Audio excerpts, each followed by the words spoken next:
Stay away from Tauerpin Road, Part 1. To be honest, I'm not sure if writing this is a good idea. It's been close to 4 months since everything happened, and at times it feels like a bad dream, one I need to shake off and forget. But I know that if I don't at least try to tell the truth now, I'll regret it for the rest of my life, however short it may be. I can't fit the full account into one cohesive segment, so I'll just have to try and get it all out there one day at a time. I doubt anyone will believe me, but I'm used to that by now. It all started last October, when I worked as a tour guide for the new Wilderness Wildlife Reserve. I'd stayed late to help clean up in the kitchens, after volunteering to work concessions in place of a girl who came down with the flu. With the last of the guests gone for the night, I stood at the big industrial-grade sink and wiped the last of the dishes to dry, before lugging the sack of clean plates, bowls, and cups towards their rightful places on the stainless steel shelves. Both of my feet hurt from standing on them all day, and a small knot had formed in the small of my back, but still, I smiled. Never thought I'd be happy to scrub salad bowls. My second year at New Wilderness had been amazing, and I couldn't wait to come back next season. Everything about the little park was perfect, from the adorable animals, friendly coworkers, and surprisingly healthy food, to the picturesque rural Ohio landscape. Since my first interview in the year prior, I'd done some tours on the regular safari buses, as well as odd jobs around the facility, without discovering a single thing that made me want to quit. Even kitchen duty at the Hilltop Cafe turned out to be way more fun than I'd expected. I learned to bake bread from scratch, and Cassandra, my 40-year-old supervisor, who knew every knife, pot, and pan like the back of her hand, praised my culinary talent to the skies. "See you later, Maddie," Cassandra shouted over the stove exhaust fans with her usual happy-go-lucky cheer as I walked out the door to the parking lot. "Good job today. You were a big help." "Thanks. Have a good night, Cassandra." I chirped back and let myself give out a contented sigh. I love my job. In the darkened parking lot, a cool breeze brushed past my face. It promised to be a beautiful fall night, the wind blowing from the west, the stars twinkling into view as the last of the sunlight faded, and the crescent moon beamed down from above. Few cars were left atop the ridge where the visitor center stood. My own little blue sedan, its paint chipped and peeling, waited for me, and I silently hoped it would start. Dad had been having issues with its starter, but it hadn't acted up in a few days. Here's to hoping that record holds. I unlocked my car door to climb in and caught sight of a familiar black SUV pulling up the hill, the words "Park Ranger" stickered to the side. My pulse jumped. The smile on my face melted into a grimace, and a twinge of nervousness knifed through my chest. It could be Randy, I told myself, or Daniel, or Phyllis, any of the other night guards. It didn't have to be him just because I was here. The SUV rolled through the parking lot, and the driver spotted me, his casual grin unmistakable. Oh no. Hot embarrassment flooded through my cheeks at the lanky silhouette who put the SUV in park and climbed out to saunter over to me. The night had been going so well, and it didn't have to end like this. After all, he wasn't within voice range yet. If I wanted to, I could pretend not to see him, jump into my car, hide my face, and floor it for home. He wouldn't know for sure that I didn't have somewhere important to be, and I could avoid the awkward conversation, maybe even put it off for another 5 months winter season. Yet, despite my brain begging me to leave, I stayed and put on what I hoped to be a friendly smile to hide my anxiety. From 4 feet away, Mark hooked his thumbs into his jacket pockets and rested one hip against my car's front fender. "Hey, stranger. Long time no see. Have you been?" Mark Petrick and I had met during my first year at the reserve's Carnivore Cove in between breaks on our tour bus routes. He was nice, smart, yet easy to talk to, and he never seemed uninterested in anything I had to say. As it turned out, it was his first year too, and like me, he had already fallen in love with New Wilderness. Despite being surrounded by strangers, Mark went out of his way to include people into the conversation who wouldn't have stood a chance on their own, told self-deprecating jokes to draw fire away from anyone who felt singled out, and in general played the part of a peacekeeper between difficult personalities when tensions flared. He always acted with unfailing kindness towards me, and I considered him to be a good friend. We exchanged contact information, and I enjoyed having someone to chat with in between sessions of Skyrim in my after-work hours. Then, 3 months later, Mark texted me and asked me to dinner. To be honest, I'd seen it coming. Could tell by how often he'd messaged me, how happy he was whenever I responded. A few other guys at previous jobs had also shown interest in me, and while Mark was definitely better mannered than them, it was still obvious. I knew it was a scenario that other girls at New Wilderness would have welcomed with glee. But for me, a knot formed in my gut the moment I saw his dinner invitation pop up on my phone. I had sat on my bed, put my head in my hands, and fought waves of nausea, because in that moment I knew that I didn't have feelings for him. Not the slightest romantic spark. Mark was my friend, one I had really enjoyed spending time with, and I didn't want to lose our friendship, but I couldn't leave that text unanswered forever. So I did what I knew was right. I let him down as easy as I possibly could. Mark took it really well, said he still wanted to stay friends, and we even talked some more after, though eventually the conversations died out due to my lack of enthusiastic replies. Though relieved to have it over with, I felt awful for weeks afterwards, knowing that my rejection had hurt him deeply. He was a great guy, but I just couldn't bear the thought of going out with Mark, only to have to dump him later when I still didn't feel any different, and see that pain etched itself all over his face.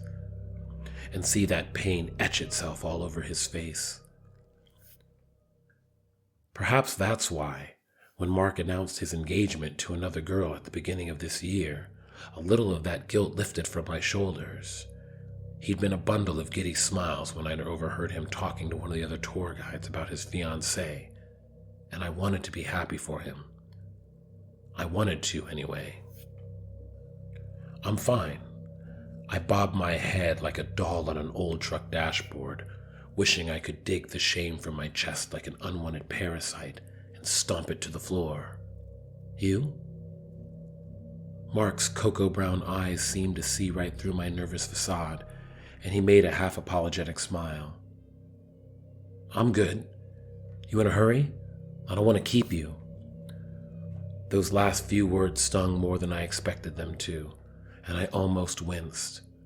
Part of the reason I couldn't be relieved, happy, or calm around Mark Petrick, because even though I still thought of him as nothing more than a friend, deep inside my selfish heart, I'd felt sick the moment I heard the word engaged.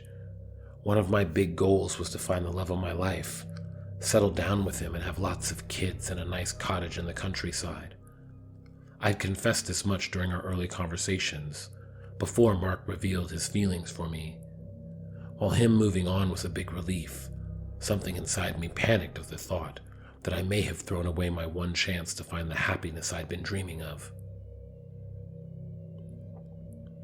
That selfish despair left me plagued with shame every time I thought of him, because I still saw Mark as a friend, yet felt a hollow sadness at him finding someone else. "No, Mark, you definitely don't want to keep me." "Maddie?" His soft voice broke me from my ashen thoughts. I looked up to find Mark staring with sympathetic eyes. Look, I just wanted to say hi. Did I make this weird? Wishing I had an invisibility cloak, I shook my head, conscious of how my frizzy auburn ponytail swished against my neck. I'm just tired. I was in the kitchens all day today. My feet feel like they're on fire. His warm grin returned, and Mark threw me a wink. Making more of those amazing cupcakes? Of course, he remembered my upside-down cupcakes. I'd made them for one company picnic, and Mark complimented me to no end for it.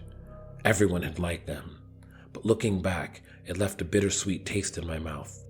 The way Mark had tried my cupcakes first, out of all the other delicious desserts there. Homemade bread. I leaned against my car door, grateful for its support to hide my shaking hands. The cupcakes are for special occasions. Silence reigned between us, broken only by the groaning wind that creaked through the distant trees. It seemed as though even the weather could see into my guilty heart and growled at me in judgment. I couldn't raise my eyes to Mark's, a sudden jolt of embarrassing memory coursing through me at the things he'd said last year, and how they hurt to think about now. You're really talented. You're coming back next year, right? Mark shuffled his feet and rubbed the back of his neck. Well, it was good to see you. Drive safe, Maddie. I couldn't hide my flinch this time, and realized I'd effectively shut down the conversation by not talking more. You don't have to. I mean... No, it's fine. I have to lock up the sign-in office anyway. He held up his hands in a friendly disengagement, but I could sense the wounds behind Mark's expression. I'd rejected him. He'd gotten over me, and now I was ghosting him in person like some toxic social media troll. I should have just driven away. My mouth opened, though I had no idea what I was going to say, since my self-hating musings blocked any constructive sentences. Boom! Mark and I both almost jumped out of our skins, and I glanced up to see the sky above royal with pitch-black clouds, flickers of lightning snaking between them. The weather hadn't called for rain, much less what looked to be a thunderstorm of seismic proportions. Inky black clouds smothered the stars. A colder, harsher breeze caught the wind, and I shivered under my green ripstop jacket. It was as if some gargantuan black beast had sprung out of nowhere and devoured the beautiful night from before. Whoa! I blurted at the few icy raindrops that began to plink down around me. Where'd that come from? Mark didn't speak, and I swiveled my head to repeat the question. The question faded from my mind, and instead I felt my skin crawl. His dark eyes were fixed on the sky, and I saw something in Mark's gaze that I'd never seen before. Deep, abysmal fear. Mark? I rasped out, wondering if I should call my dad and ask him to come get me with his big four-wheel drive truck. Mark's jaw worked, and his Adam's apple floated up and down with each nervous swallow. Which way do you usually go home? Acidic worry wriggled its way through my veins, and I pointed in the same direction as where the storm originated. I take high road onto Bethesda Ridge, straight from there to the 124. Don't tonight. His voice turned cold and sharp, like a man who stood face to face with something he either hated or feared. Go back to Collingswood and take 85 to the intersection. It's not safe any other way.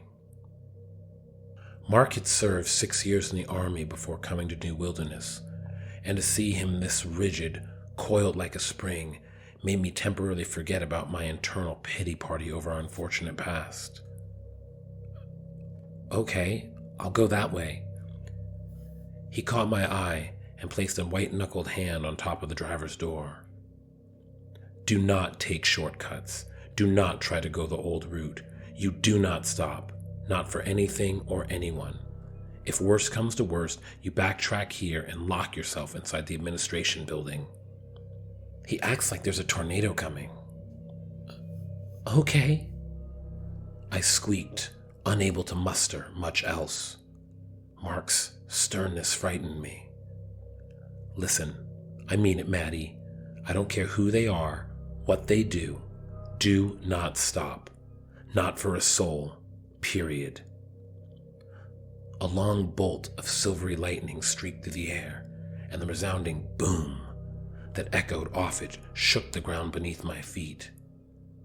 I'd grown up in a town half an hour north of the peak and had never seen a storm like this, even in tornado season. Something about how fast the clouds gobbled up the sky, the way the lightning shrieked with venomous glee gave the storm an almost sentient quality, like it waited for us to venture out onto the long gravel roads that surrounded the isolated reserve so it could pounce. What's going on? I finally managed to meet his eyes, raw fear overpowering my facade. Mark, is everything okay?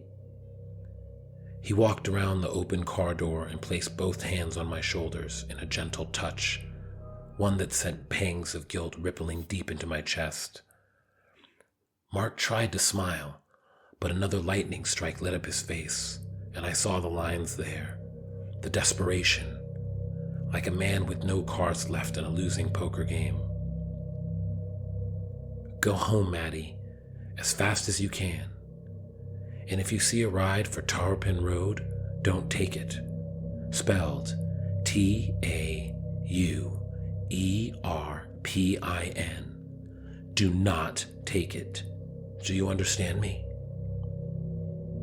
Not really.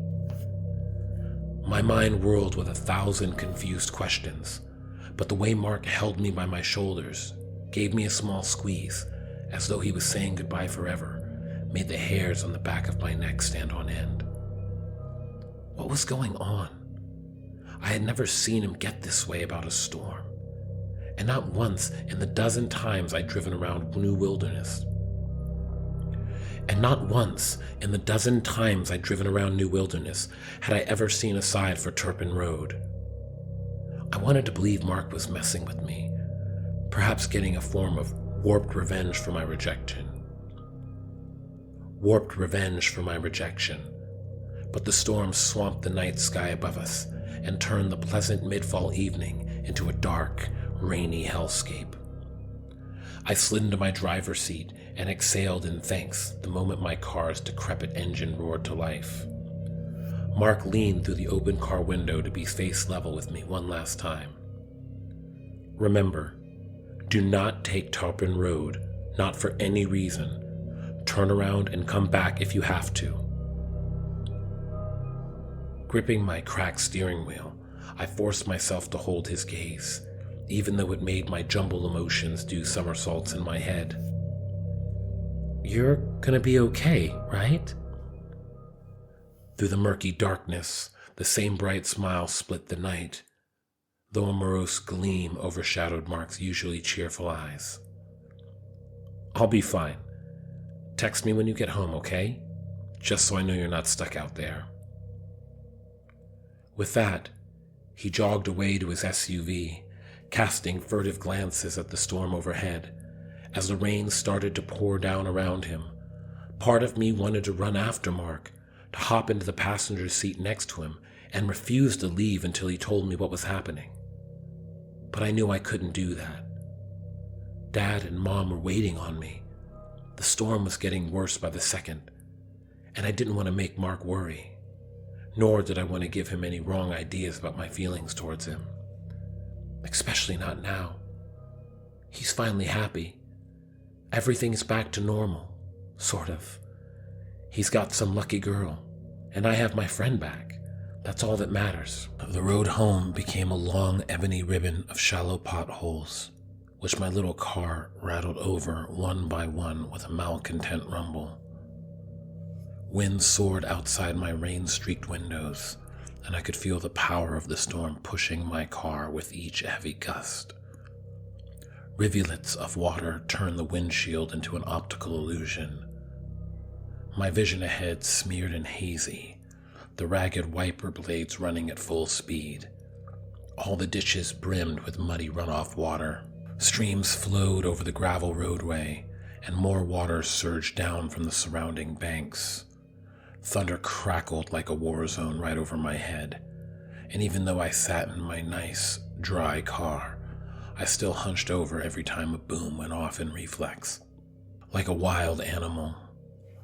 Lightning bolts lit up the night sky in flashbulb eruptions, making everything seem to move in slow motion.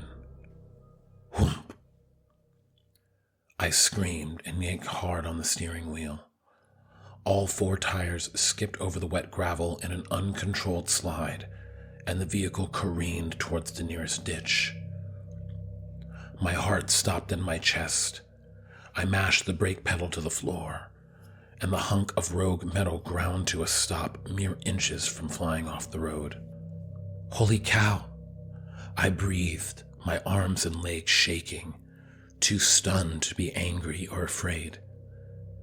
A huge telephone pole lay across the road, completely blocking it, and another lay further down the tarmac in the same fashion. Both fried black by the powerful lightning, their long, gray cables snaked over the wet pavement between them, a deadly labyrinth of runaway voltage that would zap me if I tried to walk across.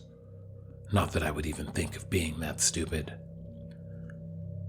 Slumping back in my seat, I closed my eyes and focused on slowing my heart rate. I'd come a few milliseconds from smashing headfirst into the pole, and if I had, there would be no way of getting myself out of such a mess. I need to turn around. I tried to talk myself into a calmer state as the rain hammered on my tiny blue sedan, my adrenaline at an all-time high. I can't go that way. Maybe I can find a side road and... A silver, jade green light caught my eye, and then the thought left my mind. On the other side of a road, alone, dented road signs stood in the weeds and briars. The edge of the sign faded to near unreadability.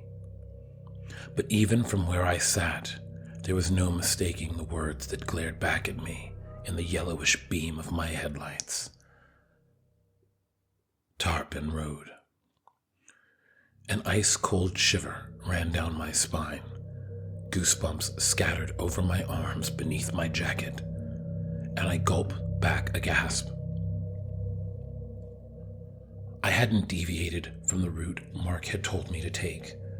I had followed his instructions to the letter, and I'd taken this way a few times before, always in the daytime. Never, not once, had I seen this sign. Beyond the glow of my headlights, I could discern a narrow gravel road that stretched far off into the darkness between the trees, peppered with rain so that it almost appeared jet black in the night. Unlike most of the roads in this area, this one seemed to be arrow straight, like a deep gullet of shadows that threatened to swallow me whole. Nope. I shook myself out of my stupor and reached for the gear shift knob. I never thought of myself as the prettiest, fastest, or even the smartest girl in town, but I knew enough to stay away from sketchy areas, and this one beat them all. Blocked road or not, with the way Mark talked about it, there was no way I was taking my car down there. I'd head back, park in front of the administration building, and wait for the storm to blow over. Even if I had to be stranded at New Wilderness for the night, I figured it would be way safer than driving on roads with trees and telephone poles blown down over the place. There was a clank. My bumper hit something, and the back of my head smacked off my headrest. I blinked at myself in the rearview mirror with confusion. What did I hit? Nothing sat in the road behind me. No other vehicles, nothing but wet roadway and... Seriously? My eyes stared into my mirror with disbelief. A third telephone pole draped across the road, cutting me off from my one and only escape route. It was impossible, simply impossible that lightning had struck all 3 trees in a perfect row. But there it was. I couldn't drive around it. The ground outside of the gravel road had turned to muck, and the ditches were practically medieval moats. Moving the hefty poles by myself was out of the question, and my little car didn't have the guts to drag or push them out of the way. I couldn't walk, not in this storm, with the wind bringing the temperature down to a nasty 40 degrees at minimum. Besides, my town lay another 30 miles to the north, and the road ahead was covered in downed electrical wires. Even if I tiptoed around them, I'd be stumbling along the dark road by myself, wearing thin khaki work pants and a lightweight jacket that would never turn the rain. Flagging down a car would require one coming by, and with how bad this storm was, I didn't figure that it would happen anytime soon. I pulled my phone out and tapped the screen. My heart sank at the empty triangle in the upper right-hand corner, a little X through the bottom of it. No service.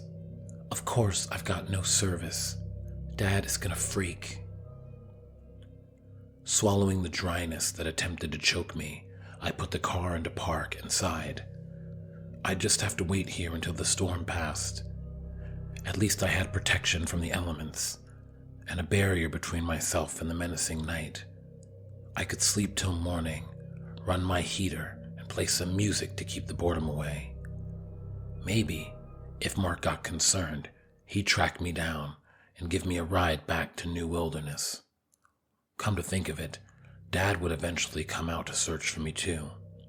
Between the two of them, there was no way they could miss me. All I had to do was sit tight, and I'd be out of this jam by sunup. Satisfied with my plan, I clicked my back seat into the recline position and started to scroll through the pictures on my phone, reliving all the fond memories I'd made this year. One by one, they glided past my gaze to reflect on the glass window beside me, a ticker-tape parade of sunshine and fun. Me petting a giraffe in the giraffe barn. Me, my best friend Kendra Smith, and a few other girls washing windows at the rental cabins. Me and several others at the company picnic, where our goofy team had taken 3rd place in a karaoke competition. Right after they gave us our trophy, Mark complimented my singing, and Kendra said I should date him, literally within earshot of the poor guy. Clinging at how the memory stabbed at my guilt-ridden heart, I reached to turn on the radio, as distraction from the uncomfortable reality of my choices. Something moved in the corner of my eye. I sat bolt upright and snapped my head around to the left. Not far away on the other side of the road stood Kendra.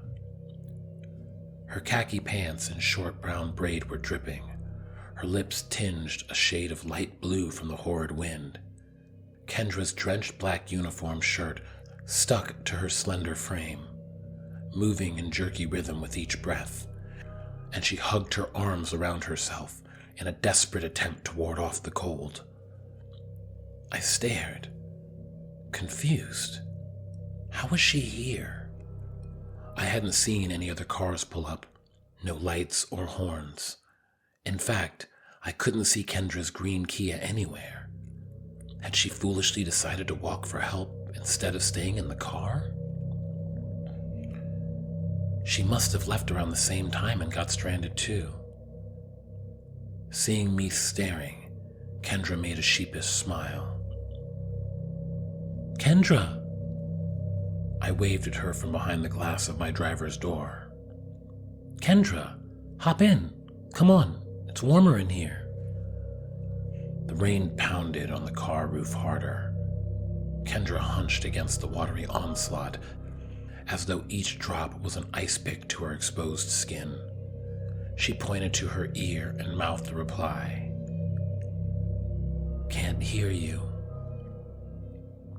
It occurred to me that, With the dull roar of the rain, there was no way she could hear me from inside my locked car, all the way across the road. Instead, I beckoned her closer, made blatant motion, and half shouted with exaggerated movements. "Come here, Kendra! Come here!" Kendra just shook harder with a fresh gust of cold and waved for me to come to her, like she had some intimate secret she didn't want to shout in front of the lonely, dark trees. "You've got to be kidding me. Whatever it is, you can tell me in the car. Ugh, she better not get pneumonia for some stupid gossip." Frustrated, but still concerned, I slid my hand toward the door handle. Lightning peeled through the sky, and in the dark trees behind Kendra, I glimpsed movement. Seconds slowed to what felt like hours, and I blinked up at the thing that hid in the forest in mute panic. It was tall, easily the same height as the surrounding pines, with a thin body that resembled a gnarled tree trunk without leaves or branches. In the spasmodic light of the storm, I couldn't see its face, just a rounded, bulbous head wreathed in shadow, and spindly arms that hung to where its knees would have risen to. My mouth fell open in shock, and I pointed a trembling finger, unable to so much as shout a warning. Kendra turned, just in time for a huge gray hand with all 4 fingers to shoot out of the tree line and snatched her up like a rag doll. Her head whipped around. Kendra's mouth fell open in a terrified scream, one that I heard even inside my car. "Oh no!" Kendra's shriek cut off the second the massive gray arm jerked back into the trees, and another deep rumble of thunder echoed through the night, almost reminding me of throaty laughter. "Kendra!" My clumsy fingers fumbled with the door handle, my heart racing 1,000,000 miles a minute. Without a second thought about the cold, I lunged out the open door and snagged my foot on the loose seatbelt to fall face first in the wet gravel. Pain stung in my right palm, but I pushed myself up and dashed toward the road junction, past the battered sign for Tauerpin Road.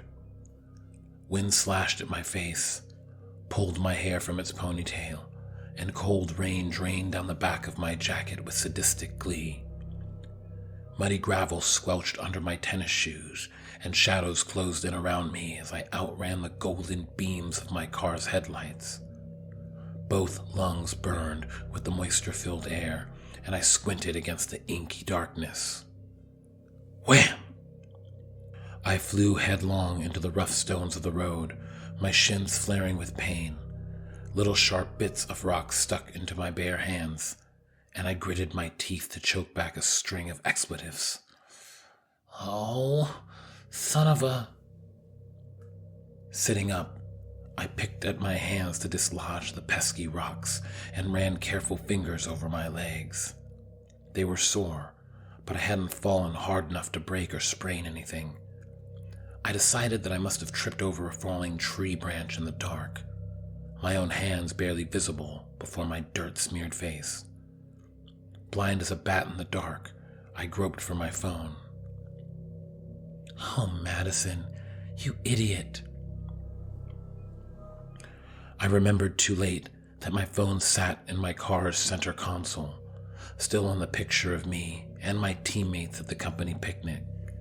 10 clammy fingers searched the pockets of my thin jacket frantically, but all I could find was the crinkled paper of a candy bar I'd eaten earlier today. My panic began to mount even more, until my thumb bumped something smooth and cool to the touch. Mima, you're the best. I chuckled and pulled out my little red pen light my grandma had gotten me for a Christmas stocking stuffer. My grandmother had gotten me for a Christmas stocking stuffer. It clicked on with a comforting bright blue glow, though the thin beam didn't let me see very far around me. Looking back the way I'd come, I spotted a downed tree branch and rubbed my shins again in spite.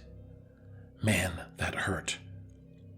Lightning illuminated the road for a split second, and it occurred to me that I couldn't see my car from where I sat. In fact, I couldn't even make out the aura of my car's headlights. It was as if they'd fallen off the face of the earth. How far did I run? I'm still on the road, and it was like 30 seconds. I left it running. Maybe the battery died? But that didn't make any sense. My dad taught me enough about cars to know that if the engine was running, it should be charging. It should be charging the battery with an alternator. Besides, my car's battery was only a year old. I remembered paying for a new one last year. So where did the lights go? An uneasy sensation rippled through my stomach, and I rubbed my arms for heat. All around, the trees swayed in the high wind. Lightning slithered across the sky, followed by waves of cannon-like thunder. My toes were going numb in my soggy sneakers, and I swallowed a bitter lump of regret.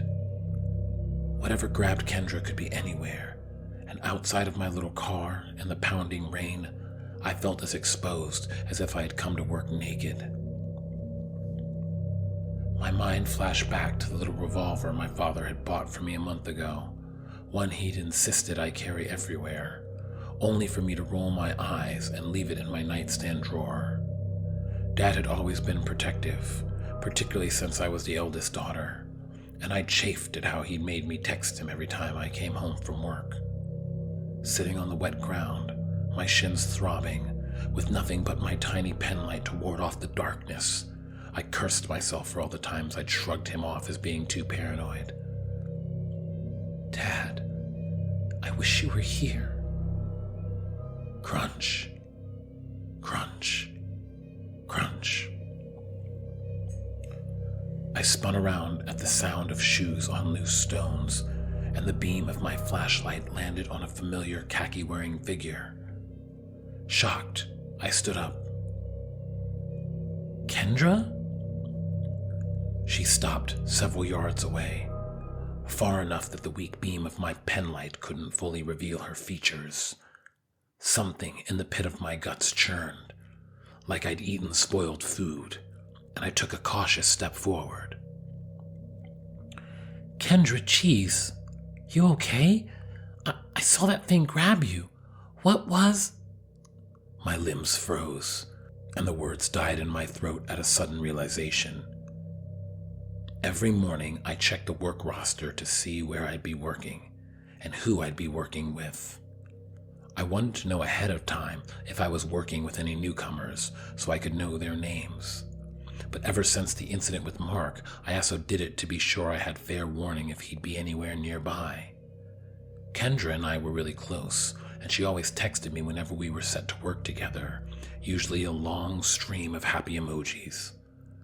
I was certain she hadn't been on the roster at all today. My heart thudded against my ribs, and both hands turned slick with sweat. In the faint glow of my light, I could just begin to make out the contours of Kendra's pale face. She was smiling. Wide. Far too wide. I took a step back. Kendra lunged forward, letting out a croaking screech that rang in my ears. Reacting too slow, I raised my arms to protect myself and locked eyes with her. Kendra's eyes were flooded off-white, as if they'd rolled into the back of her head, and her mouth hung open in a gape that couldn't be normal for how wide it was. Her teeth were squared off and stubby, almost like they'd been carved in some weird woodcraft festival, and yet she grinned in that stiff way that made my blood turn cold. Like a rabid dog, she hurled herself into me, and we both went flying to the ground. I would have screamed, but the blow knocked the wind out of me. Kendra straddling my chest and pinning me with her weight. Desperate to escape, I squirmed to prevent her manic fingers from reaching my face. As she seemed intent on clawing my eyes out, her skin, cold as ice, and surprisingly hard, dense like a chair leg. My feeble jabs didn't seem to have any impact, and it felt like I was punching a wall. All the while, Kendra's bizarre jaw snapped inches from my face, her fetid breath blasting me with the stench of rot. She grabbed both my wrists in her vice-like grip, and I felt my energy slipping away, my strength gone, sapped by unforgiving fear. No, no, no. Gaining the upper hand, she held down my arms, and I couldn't stop the panic, sobbing and writhing in the mud. Something in the way Kendra grinned at me, in malicious, animalistic joy, told me that my fate would not only be painful, but slow, and that death should be the last of my worries. My mind flashed to my dad's smile, my mom's warm hugs, and to my sister and brother, and my own cozy room covered in movie posters and Skyrim art. I wanted nothing more than to see them again, to get back in my car and drive home, to wake from this horrible nightmare I'd somehow fallen into.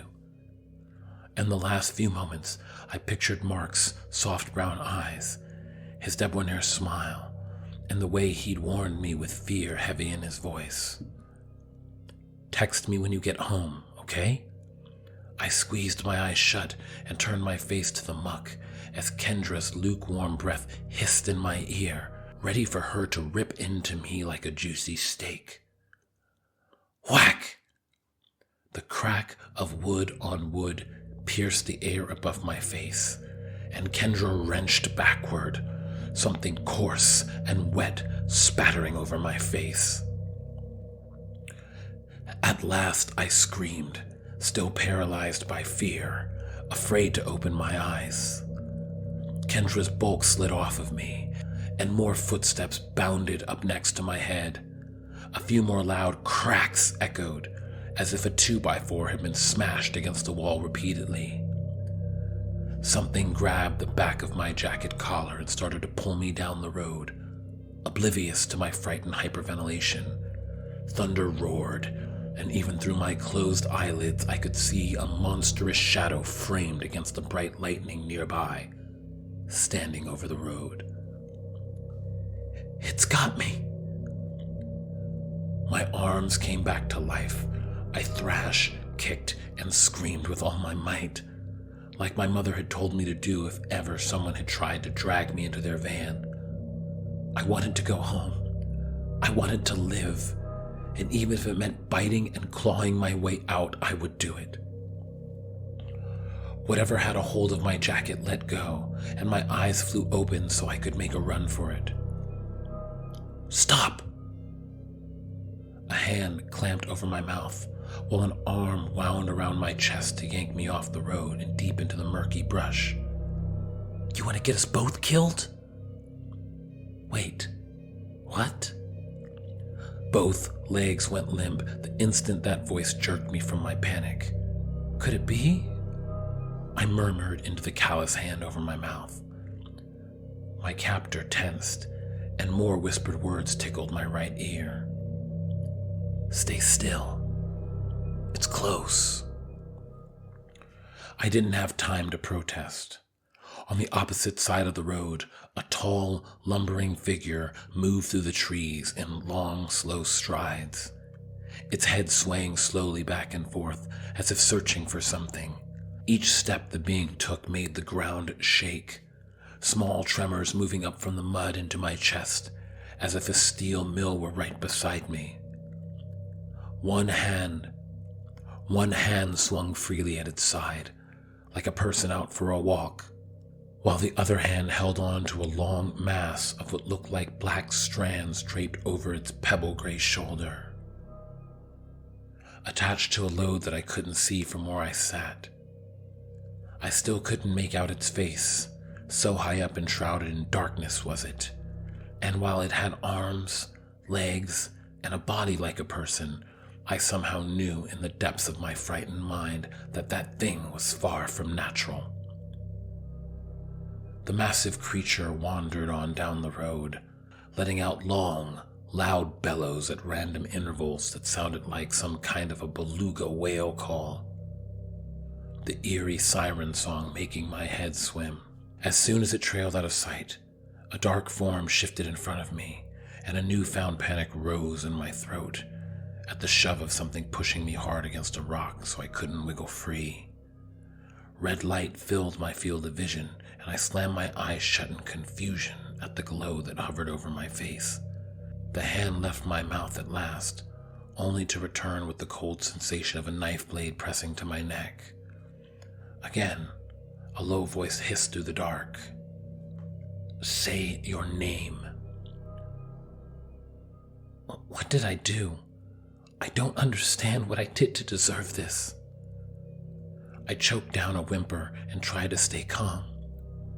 "Please, I said, say your name." The shadow with Mark's voice snarled in a vicious tone I'd never heard him take with anyone before. My skin prickled, and I'd never felt more helpless than in that moment. I had always trusted Mark, and never in my wildest nightmares would I thought of him hurting me. Now I was at his mercy, and I thought with bitter remorse of my rejection and how he might seek vengeance for it. "Madison!" I squeaked, praying it was really him, and that somehow he'd let me go. "Mark, please don't." "What kind of cupcakes do you make?" The knife didn't move, and I felt it brush my skin as I swallowed nervously. "Strawberry upside down." There was a long, terrifying pause. The knife left my throat, and the figure pulled me up from the cold rock he had me pinned to. Two arms wove around me and held me close, so close that I could smell the mint aftershave on his neck and burn cordite on his gray jacket. He tucked the open folds of his coat around my shoulders to surround me in warmth, his dry uniform shirt soaking up some of the rainwater from mine. The harshness vanished like melted snow, and a tenderness radiated through his embrace that made everything seem a little less dark. "What are you doing here, Maddie?" At the sound of my name, I wound my hands up in the cloth of Mark's shirt and pressed my face into his collar for relief. "My car, it got stuck, and then Kendra?" "Yeah, I know." Mark rubbed my back between both tense shoulder blades, his touch comforting. It wasn't her. With my face buried into his cozy jacket lapels, I fought tears that brimmed in my eyes, too afraid to be embarrassed. "What is going on?" Another roll of thunder growled overhead, and somewhere off in the woods, a shriek echoed into the night. "We have to go." Mark slid his arm under my armpits and hauled me to my feet. "It's not safe here." But I clung to him, refused to let go, too cold and scared to leave the heated sanctuary of his coat. "What's going on, Mark? What was that thing? Why did she?" Mark clicked his flashlight on and held it so I could see his face.